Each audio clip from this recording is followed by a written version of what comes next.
చూడండి ఫ్రెండ్స్, మేము గోదావరిలో ఉన్నాము. అలాగే ఇక్కడ జామేకర్రలు గోదావరి నుంచి అవతల ఒడ్డుకు ఊరిదిగా దాటించాలండి.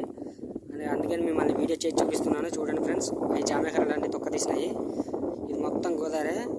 గట్ట అవతల ఊరుంది. ఇంకా యువతల నుంచి అవతలకి జామేకర్రలు మొయ్యాలి అంటే పడవలు ఉన్నాయి. 2 పడవలు వచ్చి పట్టుకెళ్తున్నాయి కర్రలు. ఆ కర్రలు కూడా మేమే లోడ్ వేయాలి. ఈ గోదావరి ఒడ్డు దగ్గరే మా మకాలు ఫుల్లుగా. అదే ఇయేనండి మా మకాలు. ఇక్కడ ఫుల్లుగా దోమలు ఉన్నాయండి. నైట్ అయితే బీభత్సం కడుతున్నాయి. చూడండి ఫ్రెండ్స్, మేము ఇక్కడే పడుకుంటున్నాము, ఇక్కడే ఉంటున్నాము. చూడండి, ఇక బరకలు పేర్చుకొని దోమతలు కట్టుకొని పడుకుంటున్నాము రోజు నైట్ పూట. అసలు నిద్ర పట్టట్లేదు. దోమలు అయితే బీభత్సంగా ఉన్నాయి ఫ్రెండ్స్.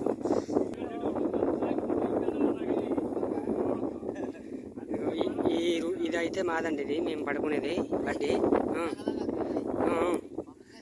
ఇదైతే వేరే వాళ్ళది, మా పక్కన ఇంకో వేరే వాళ్ళు ఉన్నారు. ఇది చూడు మరి, హాయ్ చెప్పు.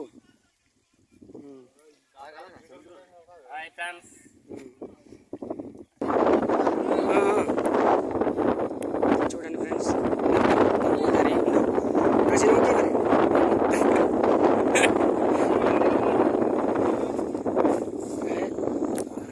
ఇదిగో ఇది ఇలాగా మొత్తం అండి వీడియో తీస్తున్నాను. లాస్ట్ వరకు చూడండి. నా వీడియో నచ్చినట్లయితే లైక్ చేయండి, అలాగే మీ ఫ్రెండ్స్కి షేర్ చేయండి ఫ్రెండ్స్.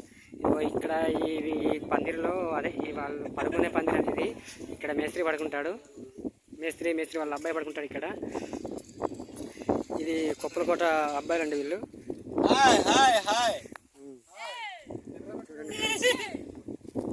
ఇదంతా జామేల కర్ర, బాజు అంటారు దీన్ని, బాజు. బాజు కర్ర అండి ఇది. ఇప్పుడు ఇది 2 బోట్లు, చిన్న బోట్లు అంటే దాని కాడ ఎక్కించి గోదావరి నుంచి ఇవతల ఒడ్డు నుంచి అవతల ఒడ్డుకి పంపించాలండి. ఈ అబ్బాయి మేస్త్రి వాళ్ళ అబ్బాయి అండి.